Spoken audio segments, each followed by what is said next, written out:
Hello বন্ধু, ভালো আছো? তোমাকে তো অনেক দিন ধরে দেখি না। কোথায় থাকো তাহলে তুমি? হ্যাঁ বন্ধু, আমি ভালো আছি। তুমি ভালো আছো তো? অনেক দিন পর দেখা হলো তোমার সাথে, ভালোই লাগলো।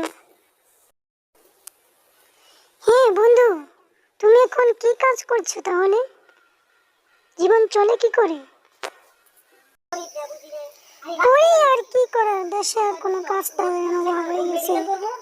কিছু একটা তো করতে হয়, করি কোনো রকম একটি কাজকর্ম করে চলি আর কি। বন্ধু, তোমার সব বন্ধুদের বলো যে আমার চ্যানেলটাকে সাবস্ক্রাইব করার জন্য। সাবস্ক্রাইব করে দিলে আমি তাদেরকে অনেক থ্যাংক ইউ জানাবো। দেখো বন্ধু, আমার বন্ধুরা তোমার চ্যানেলটিকে সাবস্ক্রাইব করে দিয়েছে। কত ভালো কাজ করেছে দেখছো বন্ধু।